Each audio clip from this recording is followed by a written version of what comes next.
Good morning, this is Vicky. And this is Jo. And we're the Two Natural Ladies. And we talk about the good news we all need and ways of getting the most out of life.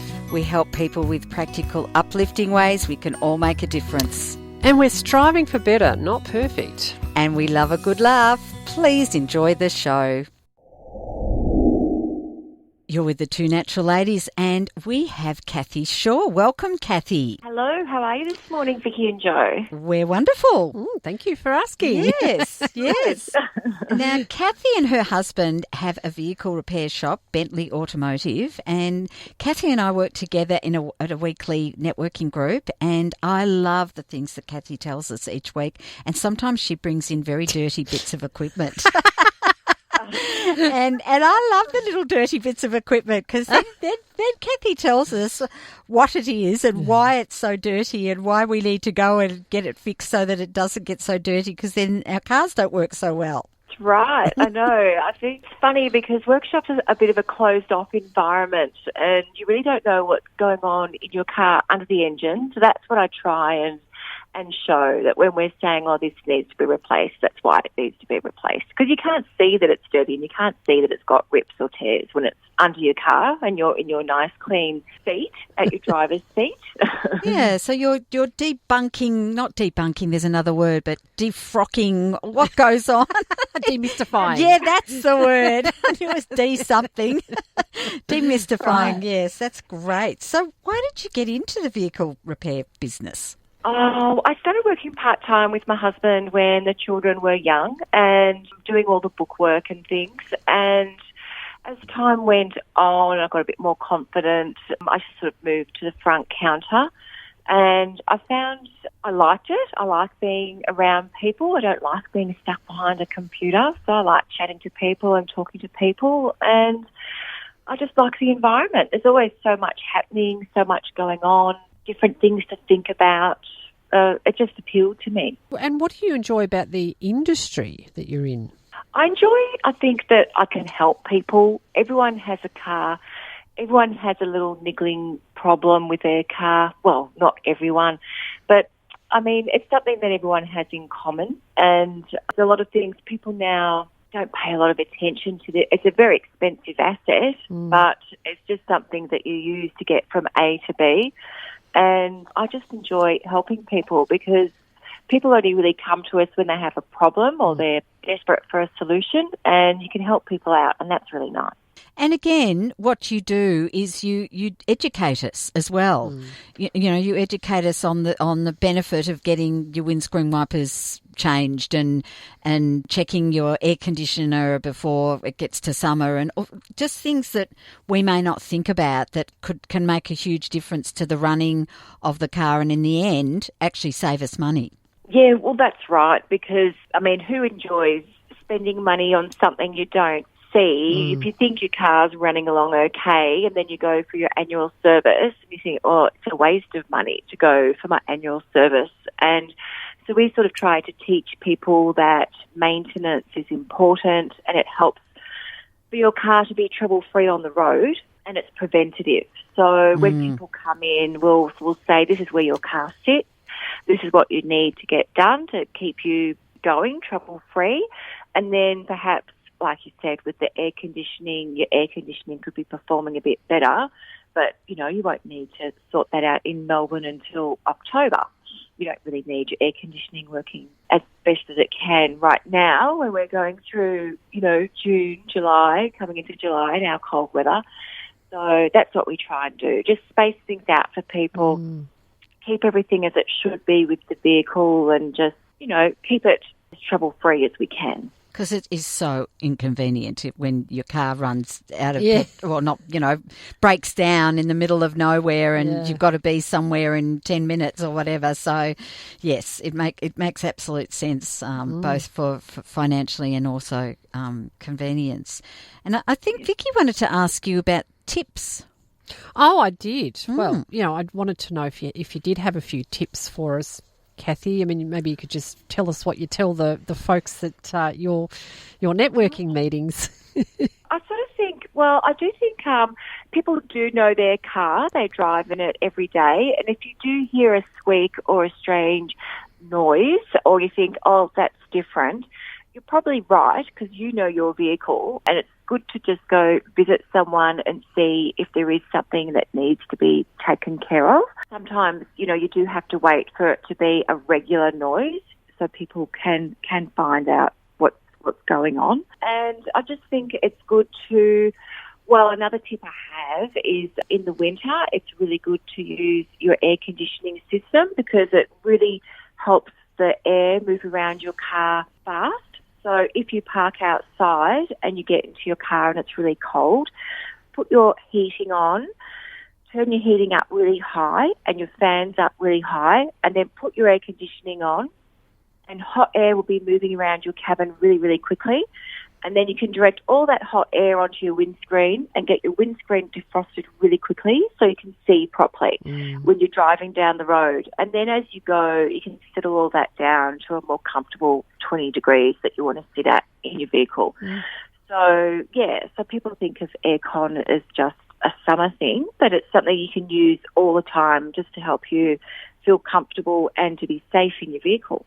And then, of course, there is the wiper blades, which we need to make sure they're functioning properly so we can see properly.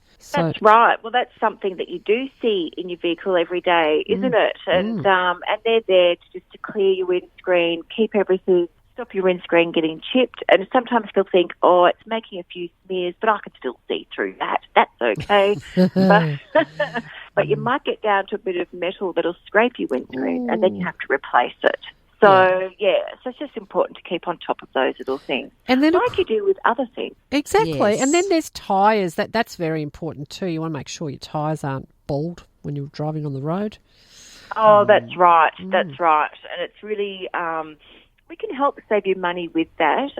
You don't have to replace all 4 tyres at once. You can replace your front 2 tyres and then move your better tyres to the rear and then change the other ones, you know, in 12 months or down the track. So it's all a matter of, you know, it's a sort of it's a managing things rather than just thinking, oh no, I'm just going to ignore it. So what's the difference between a dealership and an independent workshop?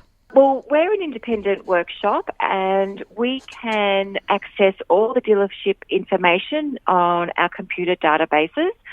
So we can see, if you give us your number plate when you ring and make your booking, we can see what the dealership recommends is replaced in your car at that next service.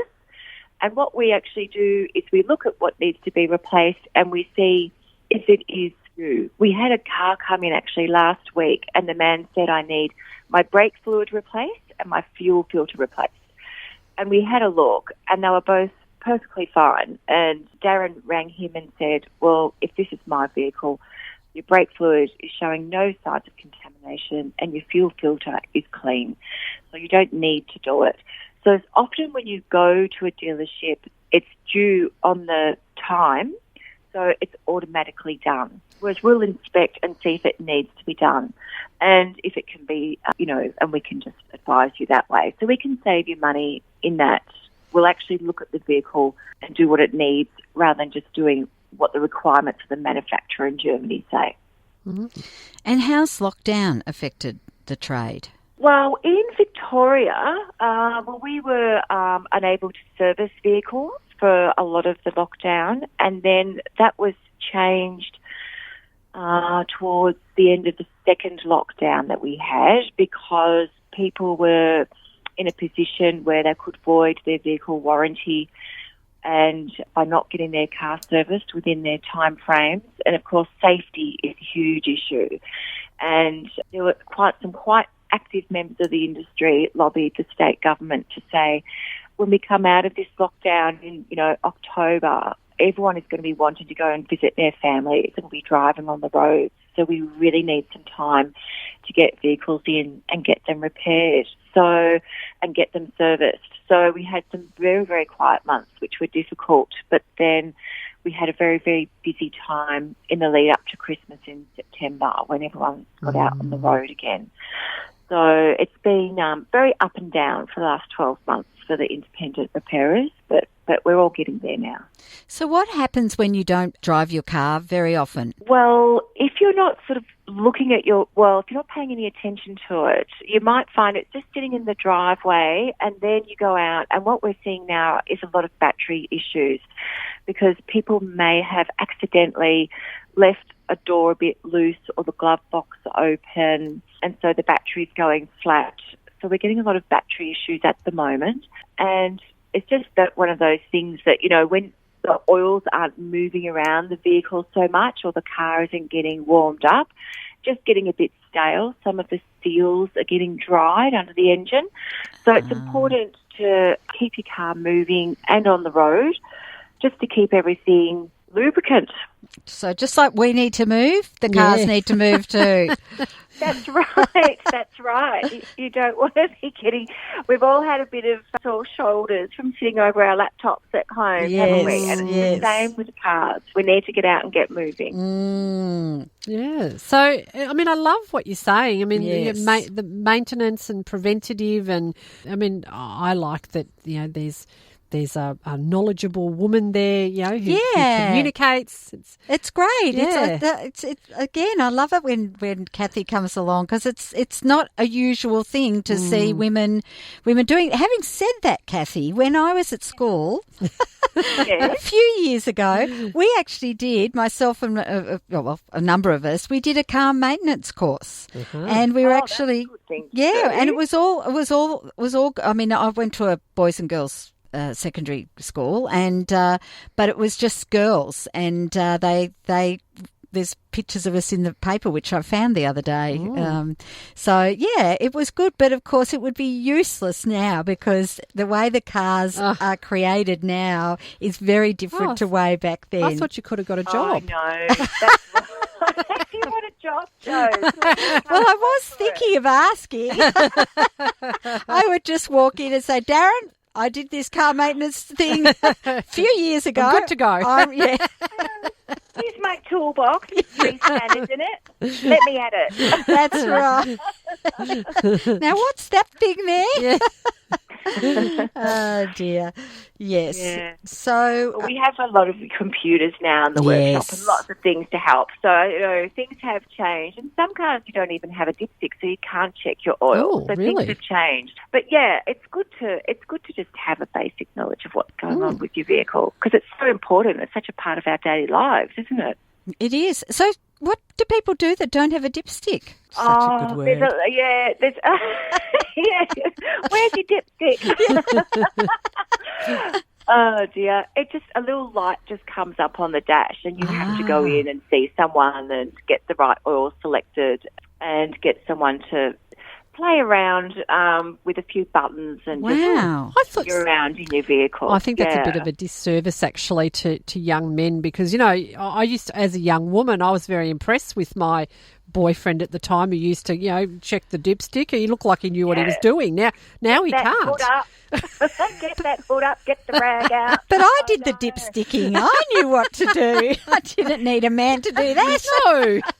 You're an independent woman. That's right. That's right. Whereas now I wouldn't be with those cars. No. I'd have to go and get somebody to help me. So, yes. Oh, well. So, Kathy, you said before about getting your car serviced annually. So is that how often we should be looking at minimum getting our car serviced? Yes, that's how we like to say to people. It's an annual thing. Some cars, they do say at the manufacturer it's 15,000 kilometres, but we say 10,000 kilometres or once a year because then it's sort of, it's something that's a little bit regular and you think about, and it doesn't go to that little bit too far where things have been playing up for a while or something is getting more and more damaged and you can keep on top of things. So, we just say annually. Why are you part of a network?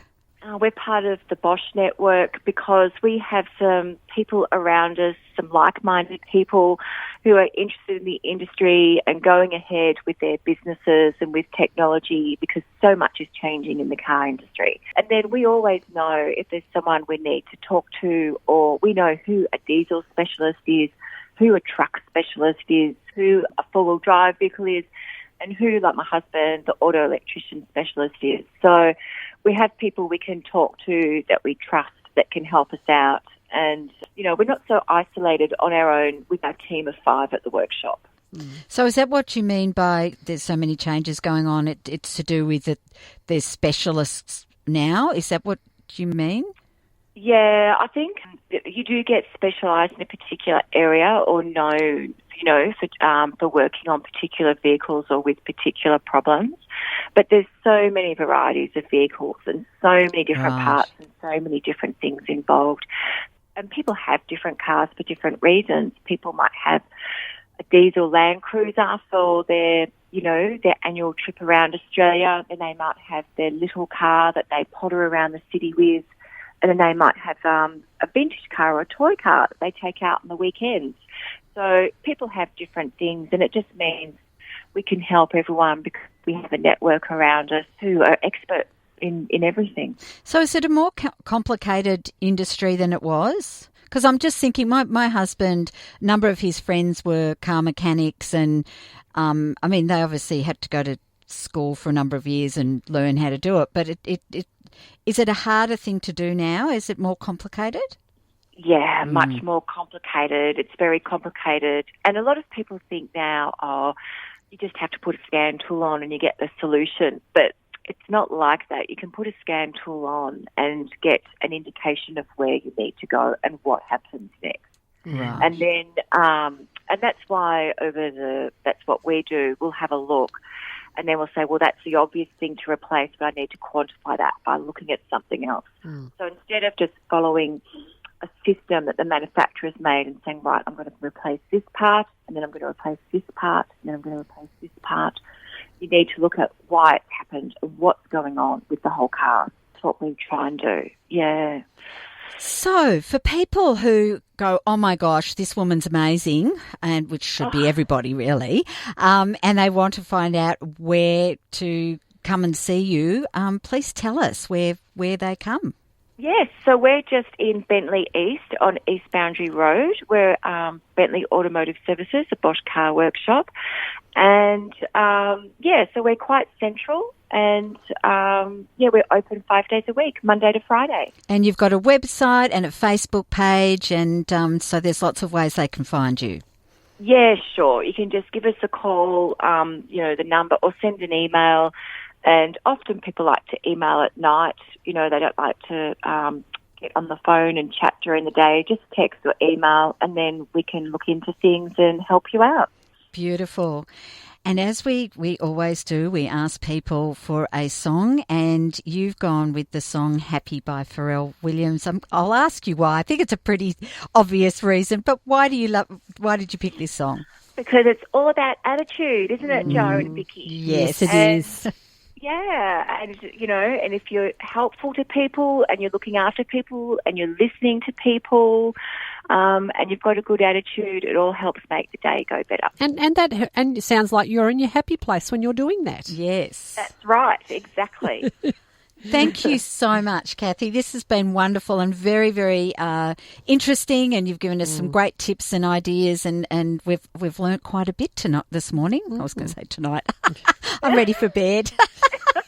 It is still dark out there, isn't it? Oh, dear. Dark, that's why. Yes. Oh, good on you, ladies. Thank you. Have a wonderful day. Yeah, thanks. Every week. Yeah, thanks, Kathy. Thank you. Okay. Bye. Bye. You've been listening to the Two Natural Ladies podcast. Visit twonaturalladies.com.au for more information. Thanks for joining us.